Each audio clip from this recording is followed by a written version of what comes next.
अब हरियाणा हिमाचल देख रहे हैं आप। मैं हूं गौतम ठाकुर। चुनावी बेला है और चुनावी बेला में हर कैंडिडेट लोगों के बीच में निकल रहा है, लेकिन हम पहुंचे हैं एक कैंडिडेट के घर में। जी हां, पूरा एकदम एनवायरनमेंट सेट हो रखा है, किचन है और क्योंकि घर का माहौल है, ऑफ कोर्स किचन के अंदर बहुत सारी चीज़ें पकती हैं, लेकिन राजनीति भी जो है वो हरियाणा में पकती हुई नजर आ रही है। हम पहुंचे हैं अम्बाला में, अम्बाला से बीजेपी की कैंडिडेट बंतो कटारिया जी के घर में।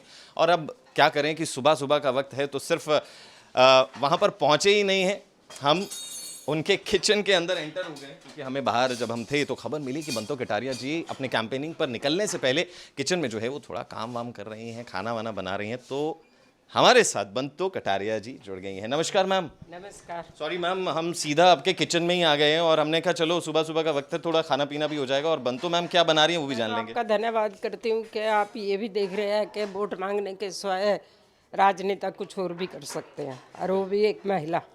बिल्कुल, आजकल कहते हैं ना कि कोई किसी से कम नहीं, ना महिला ना पुरुष, जेंडर कहीं भी जो है वो अब मायने नहीं रखता, टैलेंट मायने रखता है। तो बंतो मैम, मेन्यू क्या है पहले तो ये बता दीजिए। आज आलू गोभी बनेगी और आप खा के जाना, वेट करना। मैं बड़ी स्वाद सब्जी बनाती हूँ और कई बार मौका मिला के देश के प्रधानमंत्री नरेंद्र मोदी जी को भी खिलाने का। अरे वाह। वैसे मैं जी हमारे प्रभारी थे, पंचकुला ही रहते थे, हम चेयरमैन थे वेरा उसके 96 में। तो पहला जब चुनाव लड़ाया तो नरेंद्र मोदी जी ने ही लड़ाया था कटारिया जी को। अरे बहुत सारे किस्से हैं। तब जब घर पे मीटिंग में आते थे तो, क्योंकि एक प्रचारक के लिए तो अपना कुछ नहीं होता, और भारतीय जनता पार्टी में तो लोगों के घर ही जाके नाश्ता चाय पानी सारा वो करते। मतलब गोभी की सब्जी से भी बड़ी यादें जुड़ी हैं। हाँ जी। तो साथ ही साथ बंतो कटारिया मैम हमारे साथ हैं और हमारे साथ इन्हें आप लगातार देखते रहते हैं, फील्ड में उतरती हैं, हमारी पूजा मैम सीनियर जर्नलिस्ट हैं। तो पूजा मैम, कई सवाल जो है वो बंतो जी से रहने वाले हैं। आज चुनावी बेला जो है वो हरियाणा में शुरू हो गई, तो सबसे पहले जो है वो बंतो जी से उनके मैनिफेस्टो के बारे में जान लेते हैं और फिर जो है वो आगे बढ़ेंगे। बंतो मैम, सवाल ये है कि तमाम पार्टियां अपने मैनिफेस्टो को लेकर सवाल जवाब कर रही हैं, या ये कहें कि लोगों तक पहुंच रही हैं, समझा रही हैं। अम्बाला की जनता एक अलग तरीके से कहते हैं कि हर जो लोकसभा क्षेत्र है उसकी जनता अपने अपने मुद्दों को लेकर आती है। तो आप मैनिफेस्टो को लेकर ही जनता के बीच में जा रही हैं या अम्बाला के लोगों के मुद्दों को लेकर? अम्बाला के लोग मुद्दे भी हैं, मैनिफेस्टो भी है। हमारे देश के प्रधानमंत्री ने कहा कि तीसरी बार मुझे जनता, अरे 140 करोड़ मेरे भाई और बहन जो मेरा परिवार है, अगर वो मुझे तीसरी बार वोट डालकर प्रधानमंत्री बनाते हैं तो 70 साल की जिसकी उम्र होगी, वो किसी भी समाज का हो सकता है, किसी भी वर्ग का हो सकता है, गांव में रहने वाला हो सकता है, शहर में, उसका 5 लाख रुपए का आयुष्मान कार्ड बना के मोदी जी ने उसके इलाज की गारंटी ली है। तो ये एक सबसे बड़ी जो है वो मुद्दा है। वंदे भारत अभी पिछले उसमें चलाई थी, वंदे भारत ट्रेन का भी नवीनीकरण हमने लिखा, उसमें स्लीपर होंगे, उसमें अलग से वो बहुत सारी चीज़ें हैं जो देश के प्रधानमंत्री ने एक संकल्प के तौर पर मैनिफेस्टो में दिया। और देश के प्रधानमंत्री ने एक और कहा कि तीसरी बारी जनता मुझे देश का प्रधानमंत्री बनाते हैं। जो मेरे देश की आधी आबादी है और उसमें जो महिलाएं गांव में हैं, सेल्फ हेल्प ग्रुप में काम करती हैं, ड्रोन के माध्यम से उनको 3 करोड़ दीदी को लखपति दीदी बनाने का एक संकल्प देश के प्रधानमंत्री ने लिया है। और देश के प्रधानमंत्री की वो गारंटी है जो काम पूरा होने की गारंटी। बिल्कुल। तो पूजा जी भी हमारे साथ है। पूजा जी, मैम, अगर इस पूरे लोकसभा क्षेत्र की बात करें तो लाल कटारिया जी एक ऐसा नाम जो शायद बच्चे से बच्चा इस लोकसभा क्षेत्र का जानता हो। एक जिम्मेदारी उनके नाम पर आपको मिली है। कौन सी ऐसी बातें हैं, कौन सी ऐसी उनकी सीख है या उनसे राजनीति में आपने सीखा है जो आप अपने साथ लेकर चल रही हैं? देखो, रतनलाल कटारिया जी भारतीय जनता पार्टी में 1942 से काम करे थे। मेरी शादी तो 1984 में। 1984 में जैसे ही अपनी शादी हुई तो रात को हमारी एक मीटिंग थी, पीपली, हम लाडवे के रहने वाले। तो पीपली में ही हम अपने संगठन की मीटिंग में चले गए। उसके बाद संगठन की बहुत सारी चीज़ें हमें सीखने को मिली। अरे एक ऐसा नाम है रतनलाल कटारिया, मुझे ही नहीं बहुत सारे कार्यकर्ताओं को राजनीति में आगे बढ़ाया। अगर मैं बात करूं अपने मुख्यमंत्री जी की, भाई नैब सिंह सैनी की, अगर असीम गोयल की, बहुत सारे कार्यकर्ता हैं जिनको आगे बढ़ाया है। पर राजनीति में उनका जो कद था, और एक उनकी जीवा पे सरस्वती बैठी थी जो वो खुद गाने लिखते थे और खुद ही गाते भी थे। तो बहुत सारे गाने उनके 6000 तो तब लिखे हुए थे जब मेरी शादी हुई। तो उनको अपना शौक़ था। अरे एक ही उनका मकसद था कि भाई जब मैं घर पे हूँ, मेरे किसी भी कार्यकर्ता को मना मत करना, चाहे रात के 11 बज जाए चाहे 12 बजे, क्योंकि लोगों ने मुझे वोट दिया, मुझे लोगों ने बनाया। इसलिए जनता का पहला हक मेरे ऊपर है कि कोई भी घर पे आता है, किसी काम को लेके आता है, इसलिए उसका राइट पहला।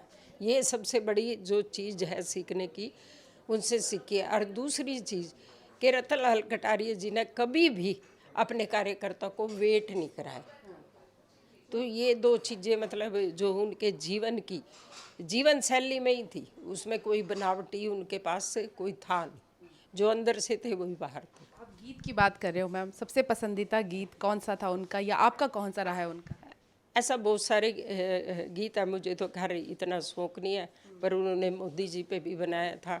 जब हमारे 13 में नरेंद्र मोदी जी उसके एनडीए के वो बने थे चेयरमैन, अरे उस समय सबसे पहली रैली रिवाड़ी में थी, तब कटारिया जी ने खुद ही लिख के वो गाया था, पर उस तुरण में तो नहीं सुना सकती मैं।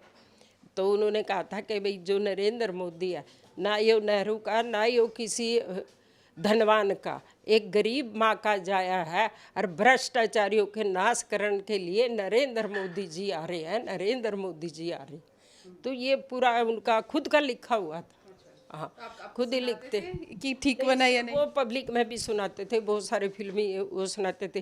वाजपेयी जी पे भी बनाया हुआ था, जब बीच में हमारी सरकार नहीं आई तो उन्होंने गाया था, जब चीनी थोड़ी महंगी हो गई थी, तो तब भी मतलब बहुत सारे गाने हैं उनके जो उन्होंने संग वालों से लेके एक पूरे उस पद तक सब पे एक एक गीत बनाया हुआ है।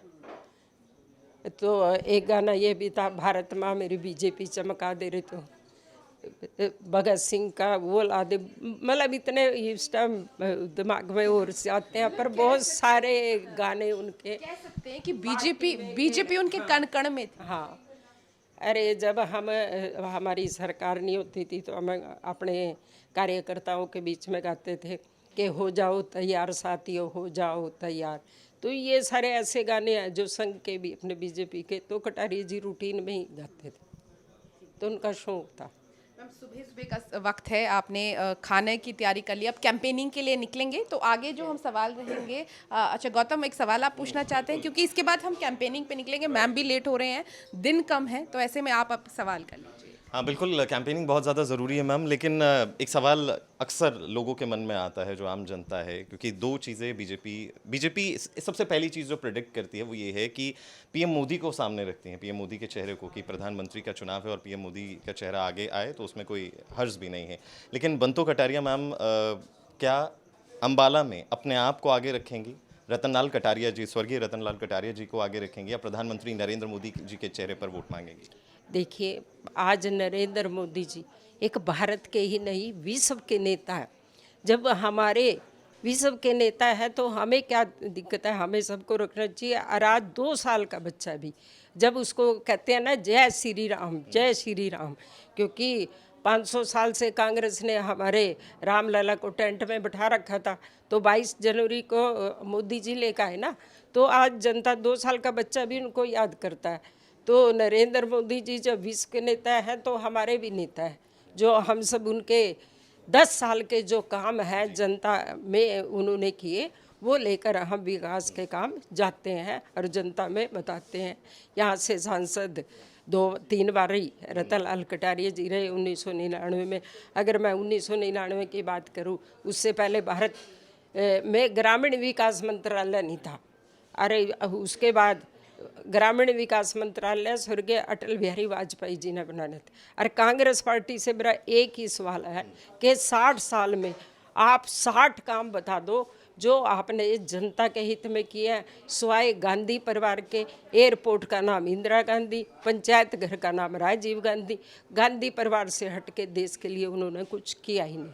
अरे एक मोदी है जिसने 500 योजनाएं 10 साल में ऐसी की है कि हर युवा से लेकर, हर वर्ग से लेकर, हर समाज से लेकर सबका साथ, सबका विकास, सबका प्रयास, देश के प्रधानमंत्री नरेंद्र मोदी जी का संकल्प। चलिए मैम, आपके कैंपेन में भी जो है वो आगे चलते हैं और सब्जी हैंडओवर किसी और को करेंगे। और ज्ञानचंद गुप्ता जी भी यहाँ पहुंचे हैं क्योंकि वो इनकी सारी कैंपेनिंग में साथ रहे हैं, तो ऐसे में वो भी रोज सुबह आते हैं, मिलते हैं, क्या प्रोग्राम है, साथ भी जाते हैं, तो वो भी हम देख लेते हैं क्योंकि मैम को भी आगे मिलना है आगे ज्ञानचंद गुप्ता जी से। मैम, ज्ञानचंद गुप्ता जी बड़े समय से आपका वेट कर रहे हैं, आप उनसे भी बातचीत करेंगे थोड़ी सी कि आखिर क्योंकि उन्होंने रतनलाल कटारिया जी के साथ काम भी किया है और कैंपेनिंग का जब समय होता है तो बहुत हौच पौच वाली, अगर हम कहें, सिचुएशन ऐसी होती है कि नहीं हो पाता। तो तस्वीरें आप दिखाइए। बिल्कुल। तो सर, कैसा आज का दिन कैसा शुरू करने वाले हैं, कहाँ कहाँ प्लानिंग है? हमारे प्रत्याशी बंतो कटारिया जी की पूरे इलाके के अंदर, पंचकूला विधानसभा के अंदर 15 कार्यक्रम हैं। सुबह 6 बजे से कार्यक्रम शुरू हुए हैं, कई जगह से होकर मतदाताओं से मिलते हुए रात के 9 बजे तक कार्यक्रम है। काफ़ी लंबा चलेगा। हाँ, तो किस तरीके से आप सर उनका साथ दे रहे हैं? रिस्पॉन्स, लोगों में उत्साह, लोगों में नरेंद्र मोदी जी को तीसरी बार प्रधानमंत्री देने की जो एक देखने की जो एक ललक है वो सामने नज़र आ रही है कि हमने हर हालत में देश को अगर सुरक्षित रखना है तो नरेंद्र मोदी जी को तीसरी बार प्रधानमंत्री बनना ज़रूरी है और इसी लक्ष्य को लेकर के लोग मतदान कर रहे हैं। लोगों में बड़ा भारी उत्साह है।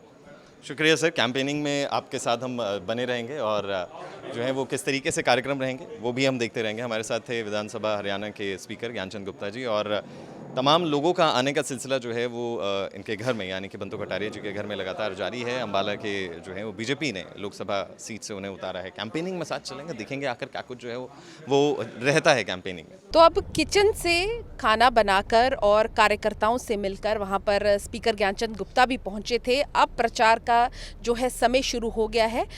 मैम, प्रचार की शुरुआत आपने कहा सुबह आप उठते हैं, घर का काम करना और फिर सब लोग मिलने आ जाते हैं और जिन्होंने काफिला में साथ जाना है वो लोग आ जाते हैं। पूरे दिन का सफ़र कितने बजे तक, रात तक चलता है?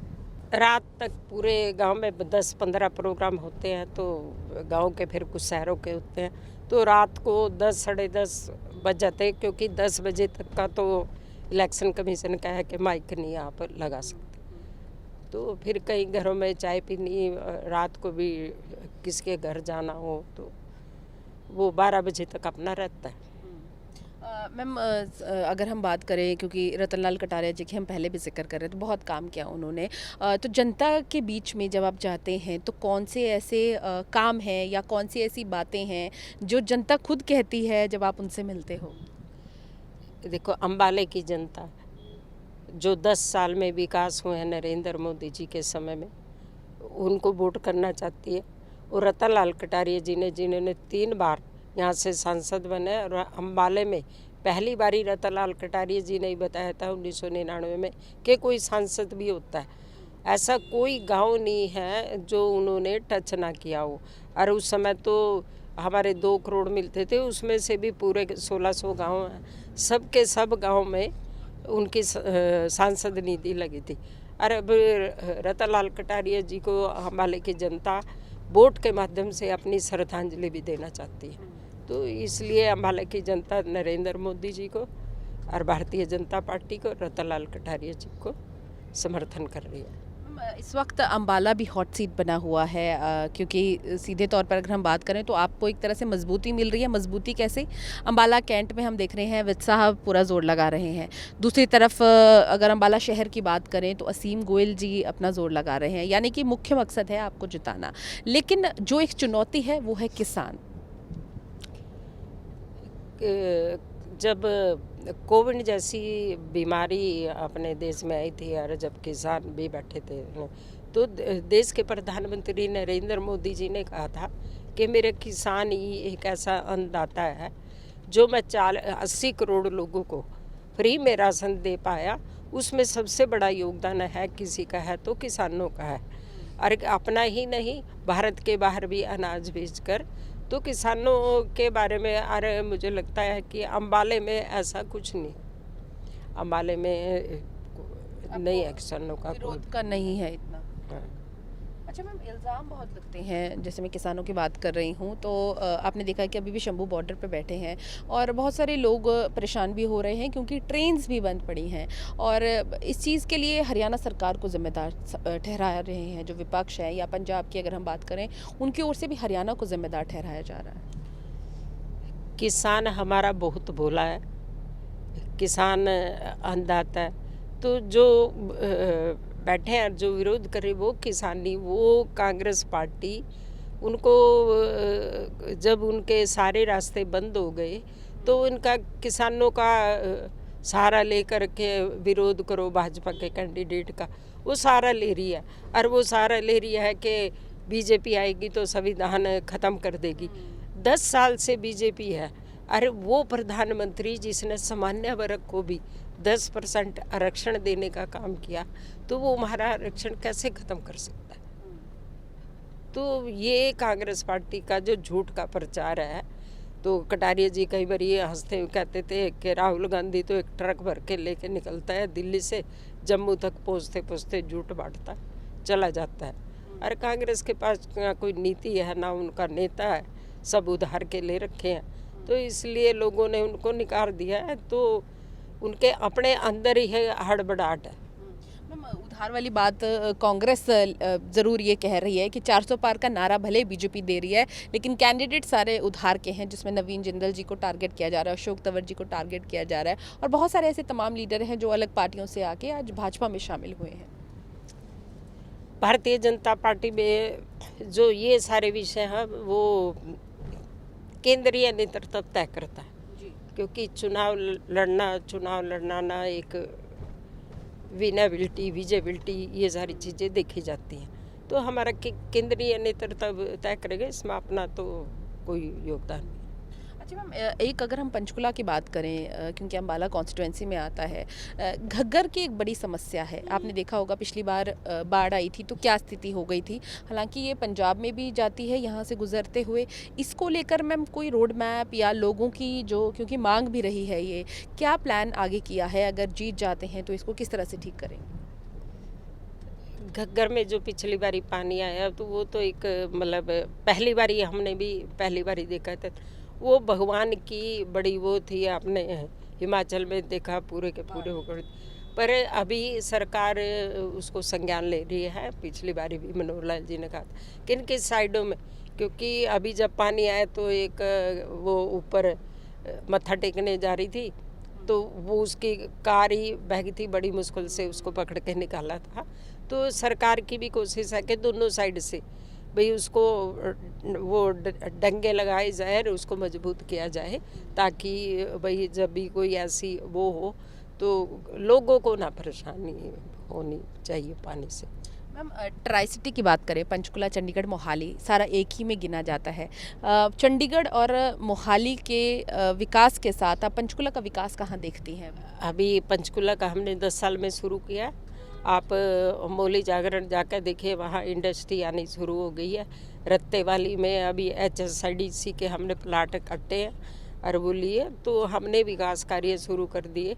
और 10 साल 60 साल में जो पंचकुले का कांग्रेस जो कह रही है कि 60 साल में 60 काम बता दे जो कांग्रेस ने किए हैं। स्वाय गांधी परिवार के, एयरपोर्ट का नाम इंदिरा गांधी तो पंचायत घर का नाम राजीव गांधी। गांधी परिवार से कभी उठे ही नहीं। और देश के प्रधानमंत्री एक साधारण परिवार से पैदा होकर संघर्ष करते आज देश का कमान संभाल रहे हैं और आज विश्व के नेता हैं। अगर विश्व में भी मैं बात करूँ, आपको आप जानते ही होंगे यूक्रेन का जब युद्ध हुआ था, नरेंद्र मोदी जी ने फ़ोन करके अपने भारतीय बच्चों को निकाला था, और भारतीयों को ही नहीं पाकिस्तान का भी एक बच्चा तिरंगा झंडा लेकर आया था। तो ये सारी देश का प्रधानमंत्री ने एक संकल्प भी लिया है कि 2047 तक इस भारत को एक विकसित राष्ट्र बनाना है और वो भारत बनाना है जो अखंड भी होगा, समृद्ध भी होगा, स्वावलंबी भी होगा। और तब मेरे भारत की तरफ कोई उंगली भी उठाकर देखेगा तो उसके घर में घुसकर मार कर आएंगे, सर्जिकल स्ट्राइक करके। ये नरेंद्र मोदी जी का एक संकल्प है।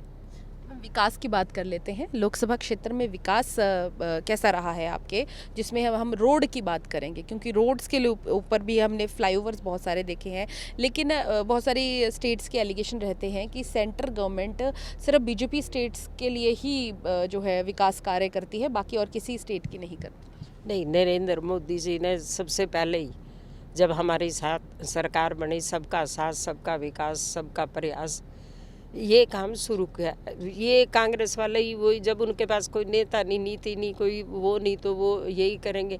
और सबसे पहले जब बीपीएल परिवारों के लिए फ्री में सिलेंडर देने की बात करी तो देश के प्रधानमंत्री ने की। 12 करोड़ लोगों को फ्री में सिलेंडर दिए गए और 11 करोड़ जो मेरे गांव में रहने वाली बेटियां और वो थी, उनके लिए शौचालय बनाने का काम करा, उनको इज्जत घर देने का काम किया। तो रोडों की बात, आप पंचकुला से हरिद्वार जाती है, कभी सोचा भी नहीं था, हमने अपने मैनिफेस्टो में भी नहीं डाली थी, वो भी हमने बना के दी है। और गांव के विकास के लिए हमारे पूर्व मुख्यमंत्री मनोहर लाल जी ने, जिन्हें हरियाणा एक, हरियाणी एक का नारा दिया। 90 विधानसभा यहाँ, 90 के 90 विधानसभा में समान विकास करने की कोशिश की, चाहे वो पंचायत घर बनना है, चाहे कम्युनिटी सेंटर बनना है, गली बनना है, चाहे वो किसी भी समाज का कुछ बनना है, तो समान विकास करने की बात हमारी पार्टी ने की। अच्छा मैम, सोशल मीडिया पे कितने एक्टिव हैं? अपना प्रचार खुद करें या टीम रखी है साथ में? टीम भी है, खुद भी करते हैं, क्योंकि कटारिया जी को अपना ही एक बड़ा शौक़ था 8-10 अखबार पढ़ने का, टीवी के साथ रूबरू होने का किसी न किसी माध्यम से और किसी न किसी उससे। तो एक बड़ा वो था, कुछ चीज़ें हमने सीखी हैं कटारिया जी से भी। और भारतीय जनता पार्टी में कार्यकर्ता काम करता है, तो कार्यकर्ताओं के साथ काम करते करते तो बहुत सारी चीज़ें हमने सीखी हैं, जो अब जनता के बीच में जाते हैं और जनता से अपील भी करते हैं कि भाई आप तीसरी बारी जब देश के प्रधानमंत्री बने नरेंद्र मोदी जी, उसके लिए सपोर्ट करो। और जो देश की आधी आबादी है उसके बारे में भी नरेंद्र मोदी जी सोच रहे हैं। 10 साल में नई पार्लियामेंट बनाई, जो कांग्रेस ने कभी 60 साल में नहीं सोची थी। और पहले ही दिन उसमें महिलाओं का ही जाने का अधिकार मिला, और पहले ही दिन ही देश के प्रधानमंत्री ने नारी अधिनियम कानून बना के 33% आरक्षण देने का भी काम किया। और देश के प्रधानमंत्री ने कहा कि तीसरी बार अगर मुझे आप बनाते हो, जो गांव में रहने वाली सेल्फ हेल्प ग्रुप की बहनें, ड्रोन के माध्यम से उनको भी लखपति दीदी बनाने का काम करेंगे। युवा के लिए फिट इंडिया स्टार्टअप, वो कोई भी अपना काम करना चाहे तो वो अपना काम कर सकते हैं। आज भारत में ऐसा कोई नहीं। 2023 में नरेंद्र मोदी जी का जन्मदिन था 17 सितंबर को। उन्होंने अपने जन्मदिन पर 17 योजनाएं ऐसी करी जो पीएम विश्वकर्मा योजना है, छोटी छोटी योजना है गांव में, जैसे बढ़ई है, नाई है, मोची है, लोहार है। ये छोटे छोटे लोग जो अपना काम शुरू करना चाहे तो उसको 1 लाख रुपए दे के मोदी ने गारंटी ली है कि उसको कोई भी वो नहीं करना। 1 लाख रुपए अगर वो 1 साल में भर देते हैं अपना काम करके, तो 2 लाख रुपए अगले साल नरेंद्र मोदी जी की गारंटी उनको 2 लाख रुपए देने की उनको है, पर वो अपना काम कर सकते हैं अच्छे से। मैम, आप बता रहे थे कि आपने प्रधानमंत्री नरेंद्र मोदी जब प्रभारी थे तो खाना भी खिलाया है उन्हें। क्या पसंद था उन्हें सबसे ज़्यादा, जो कहते थे कि ये खिलाइए बंतु जी आज? देखो, हमारे जो प्रचारक होते हैं उनका सादा जीवन होता है। आप हमारे ज़िले के प्रचारक हैं, विभाग में हैं, प्रांत प्रचारक जी हैं, तो ये कड़ी है, फिर राष्ट्रीय उस पे है, फिर एक क्षेत्रीय उस, तो इनका जीवन बड़ा साधारण सादा ही रहते हैं। दाल फुल्का खाना तो है, बहुत ज़्यादा कोई शौक़ नहीं होता। हाँ, नरेंद्र मोदी जी का भी यही है कि उनको बहुत ज़्यादा खाने का कोई शौक नहीं, दाल रोटी सिंपल। अच्छा मैम, ये भी कहा जाता है कि प्रधानमंत्री नरेंद्र मोदी भूलते नहीं है, जिससे एक बार मिल लें या बात उन्होंने कर ली। जब आपको टिकट मिला तो आप मिलने गए या कोई फ़ोन पर बात हुई? नहीं ना, फ़ोन पे बात तो नहीं हुई ना, क्योंकि हम 9 दिसंबर को गए थे, तो प्रधानमंत्री जी ने घर पे ही बुलाया था। तो अरे, प्रधानमंत्री जी का एक विजन है कि भारतीय जनता पार्टी को जो हम कहते हैं डिफरेंस पार्टी, तो एक पारिवारिक पार्टी है। हमारे भारतीय जनता पार्टी में पूरा कार्यकर्ताओं के साथ एक परिवार की तरह रहना। जब ये अपने यहाँ ज्ञानचंद जी है, हमारे उसमें विज साहब हैं, सीम जी हैं, तो कंवरपाल जी हैं, एक सब पारिवारिक है, सबके दुख सुख साझे हैं। अगर किसी को थोड़ा दुख होता है तो वो उसकी समस्या का समाधान करने के लिए तैयार रहते। तो नरेंद्र मोदी जी भी उसी मिशन करूँ, उसी विचार के साथ जुड़े हैं। वो सबकी पीड़ा समझते हैं, और अब तो उसका 140 करोड़ जो हमारे भारतवासी हैं वो उनका परिवार है, तो उन सब की चिंता करना भी नरेंद्र मोदी जी का काम है, और वो करते भी हैं। ज़िंदगी में बहुत सारे ऐसे पल आते हैं जब आप अपने आप को ऐसे सोचते हो कि अब दोबारा कैसे उठा जाए, या दोबारा से अपने आप को किस तरह से स्टैंड किया जाए। आपकी ज़िंदगी में वो पल कब आया था? मेरी ज़िंदगी में सबसे पहले तो जब कटारिया जी मुझे छोड़ के चले गए, वही पल मेरे लिए एक ऐसा पल था जिसमें लगता था कि वही हिंदुस्तान में महिलाओं के लिए एक अलग सा स्थान होता है। तो वो बड़ा भयानक था, पर उसमें मेरे ससुर जो पार्षद भी रहे और जनसंघ के पुराने वो है, जनसंघ बोले, उन्होंने एक बात कही, कहने लगे, बेटे आप घर से बाहर निकलो, आपका घर बैठने का कोई काम नहीं है, और आप घर से बाहर जाओगी तो ये कपड़े भी डाल के नहीं जाना। सबसे बड़ी मुझे अगर सपोर्ट मिली तो अपने ससुर की मिली। उस दिन के बाद मैं घर में नहीं बैठी। हमारी पहली रैली थी जमुनानगर में, राजनाथ सिंह जी आए थे कटारिया जी के बाद जब मैं वहाँ गई तो वो बड़ा मेरे लिए वो था। फिर खैर राजनाथ सिंह जी ने भी बड़ा सपोर्ट किया, कहने लगे चलो जो भगवान ने किया उसमें तो हम कुछ नहीं कर सकते, पर भारतीय जनता पार्टी आपके साथ है। मतलब पार्टी का आपको बहुत सपोर्ट मिला है। तो मैम आपकी अगली कैंपेन पे हम पहुंच चुके हैं। 2 सवाल हम यहाँ से करेंगे क्योंकि हमें पता है उसके बाद आप बहुत बिजी हो जाओगे। तो बिल्कुल जानने की कोशिश ज़रूर है कि कैंडिडेट कौन है, किस तरह से हैं। तो बाकी बातचीत हम आगे जाके करते हैं, क्योंकि कैंपेनिंग का पड़ाव जो है वो शुरू हो जाता है, और इसी कैंपेनिंग के साथ अब बातचीत आगे जारी रखेंगे। चल रहा है मट्टे वाला, आप पहुंची हैं तो घर की जिम्मेदारियां, यहाँ भी पहुंचे तो महिलाएं या लोग आपको मिलते हैं और अपनी बातें रखते हैं कि कुछ समस्या पहली बार हमारा लोकसभा में हर गांव में, जैसे मैं महिला हूँ, मेरे को टिकट मिला है, महिलाओं की संख्या 50% रहती है। ये आपने बंटे वाले में भी देख लिया, क्योंकि महिलाएं भी देश का प्रधानमंत्री नरेंद्र मोदी जी को बनाना चाहती है, और अम्बाले से कमल खिलाकर जो 400 की माला है उसमें अपना सहयोग, अपना समय सामने बहुत मजबूत देखते हैं। कौन सी पार्टी को?